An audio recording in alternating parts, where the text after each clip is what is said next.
Thanks for visiting our channel again. Jimmy Page is haunted by his past, scars, resentment, and the complex web of relationships he has with women in the industry who were brave enough to question, ridicule, or betray him. This is more than a catalog of grievances.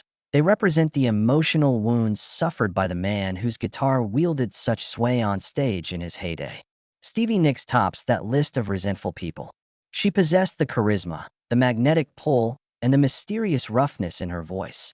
And she was well aware of it in the whirlwind of late-70s rock circles. Stevie and Jimmy crossed paths multiple times, but they never really hit it off. The story was that Jimmy had politely requested her to work with him before she angrily rejected him. Rumor has it that Stevie used the cutting phrases bloated and self-indulgent to describe the Zeppelin sound. Her jab seemed like a betrayal to the man who thrived on auditory excess. Words alone weren't enough. Reportedly, Stevie adamantly declined to perform on stage with him during an all-star jam at a private business event, citing her aversion to being surrounded by testosterone. Page felt embarrassed and shocked. Ever since that moment, she had been more than just a fellow student. She had become an apparition, a person he would never forgive. Debbie Harry followed, bringing a blend of pop-infused defiance and a punk-inspired sneer.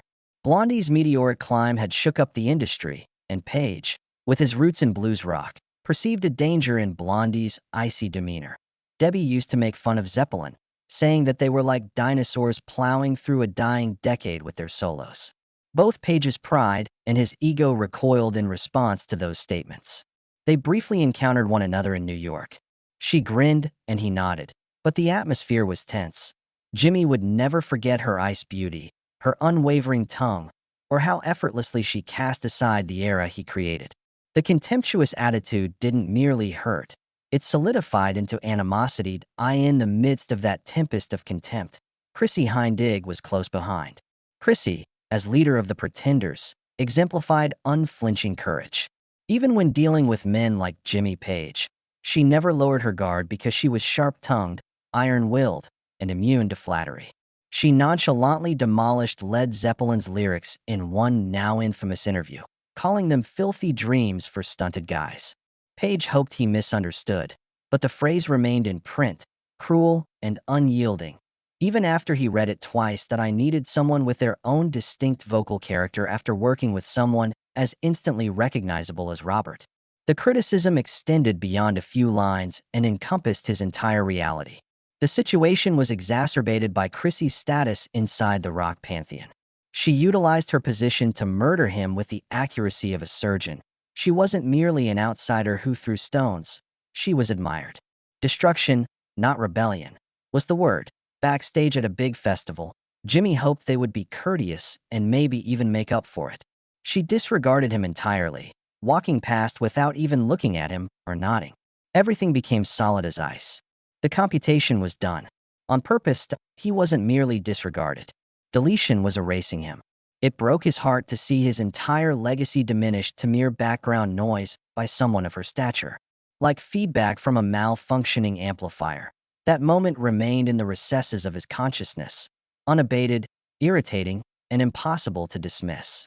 By reimagining rock music from the ground up, he had created a sound empire. Still, he felt like nothing more than static amid Chrissie's frigid stillness.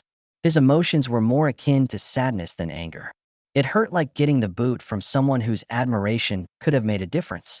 Anytime he heard her name or heard the sound of a Pretender's music playing in the background, it would resurface and haunt him. The pain from that scar never went away, even though it never bled. The confrontation with Patti Smith was another memorable one. Both were engrossed in the mysticism of rock and literature, and they ought to have been friends, poetic and gloomy. Music meant more than just background noise to them. Patti, on the other hand, scoffed as Jimmy used his guitar to weave spells, including mystical symbols into his soundscapes. His mysticism was not art in her view.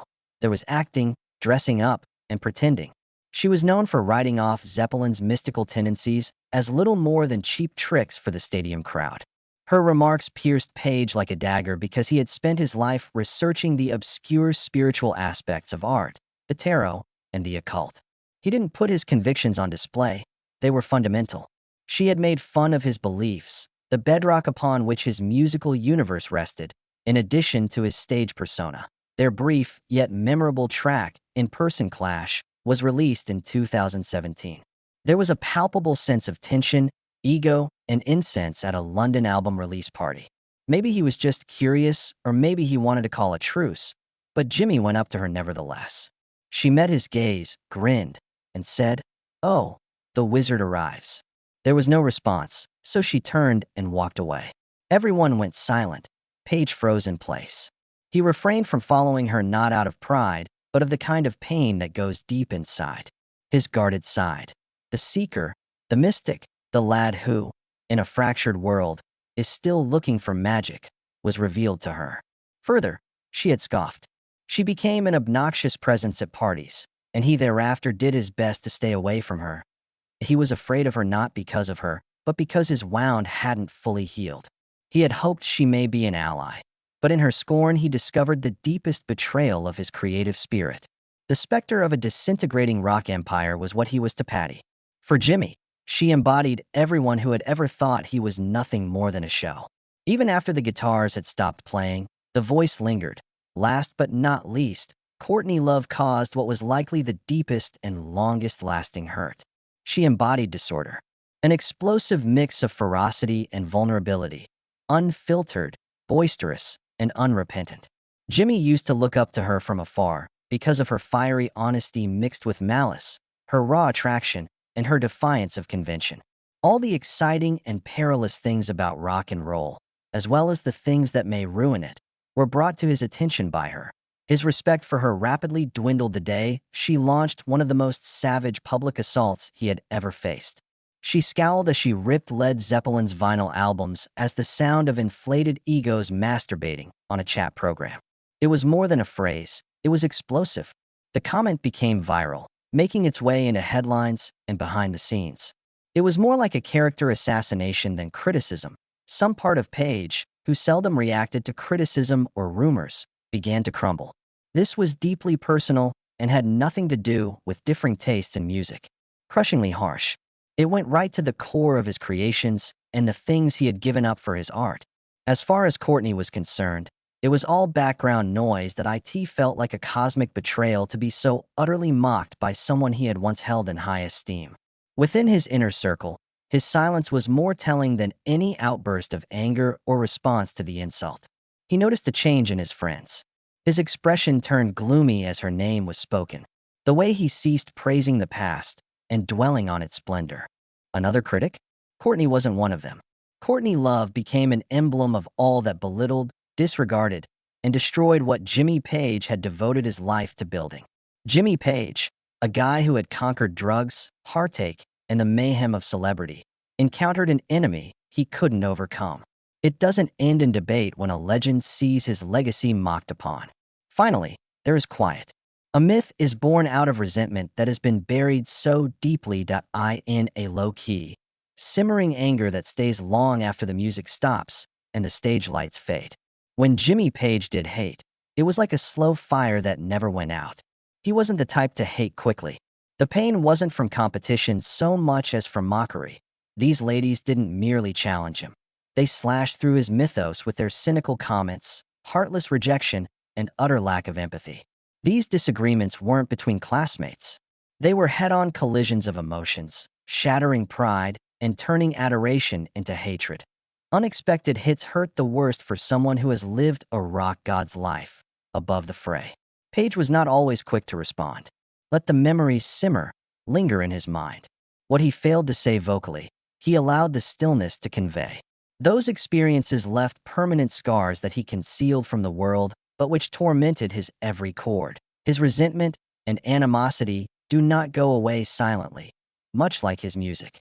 They reverberate in the dark recesses of rock history, where mythology and the harsh reality of human frailty meet, in every crashing riff and in every broken moment of quiet between verses. Page constructed sonic fortresses, but they concealed tales like these, stories he was afraid to put into song lyrics.